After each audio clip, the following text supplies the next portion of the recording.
समुंदर तल से 11,000 फीट की ऊंचाई पर बर्फ से ढकी पहाड़ियों के बीच एक ऐसा मंदिर खड़ा है जो सिर्फ पत्थर का नहीं, श्रद्धा का प्रमाण है। ये है केदारनाथ टेम्पल।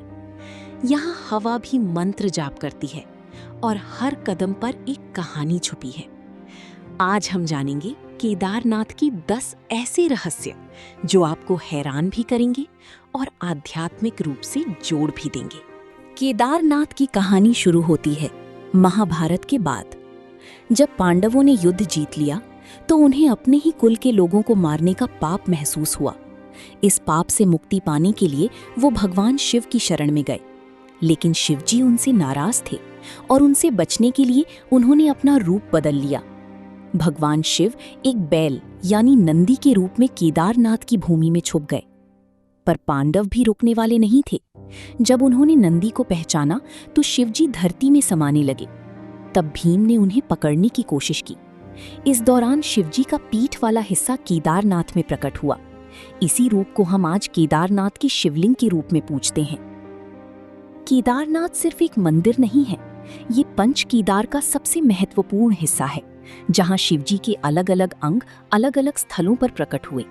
केदारनाथ में उनका पीठ, तुंगनाथ में बाहु, रुद्रनाथ में मुख, मध्य महेश्वर में नाभि और कल्पेश्वर में जटा। ये पांचों स्थान मिलकर एक दिव्य शक्ति का निर्माण करते हैं। केदारनाथ का शिवलिंग किसी आम मंदिर जैसा नहीं है। ये बिल्कुल स्मूथ या गोल नहीं, बल्कि एक ट्रायंगुलर अनइवन रॉक है। ये रूप भगवान शिव की पशु रूप को दर्शाता है। इस शिवलिंग को किसी इंसान ने नहीं बनाया, ये स्वयंभू है, यानी प्रकृति द्वारा बना हुआ। यही वजह है कि यहाँ की एनर्जी इतनी पावरफुल महसूस होती है।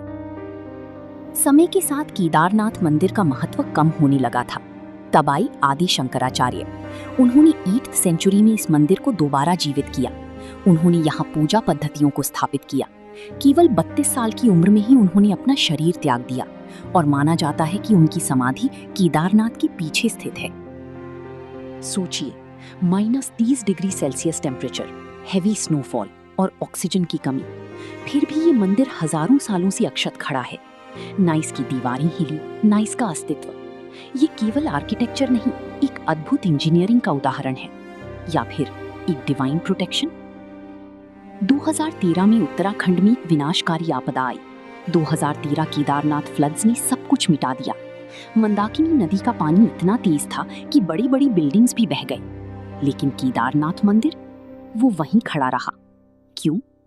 क्योंकि एक विशाल पत्थर मंदिर के पीछे आकर रुक गया। इस पत्थर ने पूरा पानी का फ्लो डाइवर्ट कर दिया। आज इसे भीमशिला कहा जाता है। क्या ये सिर्फ एक कोइंसिडेंस था या भगवान का चमत्कार? केदारनाथ पहुंचना आज भी आसान नहीं है। यहाँ कोई डायरेक्ट रोड नहीं जाती। यात्रा करने के लिए 16-18 किलोमीटर का ट्रैक करना पड़ता है या फिर हेलीकॉप्टर का सहारा लेना पड़ता है। ये कठिन सफर ही भक्ति को और गहरा बनाता है। नवंबर के बाद यहाँ सब कुछ बर्फ से ढक जाता है। तब भगवान की मूर्ति को ओमकारेश्वर टेम्पल उखीमठ ले जाया जाता है, जहाँ पूरे 6 महीने उनकी पूजा होती है। केदारनाथ भारत के 12 पवित्र ज्योतिर्लिंगों में से एक है। ये वही स्थान है जहाँ शिवजी ज्योति रूप में प्रकट हुए। इसका दर्शन करना जीवन का सबसे बड़ा पुण्य माना जाता है।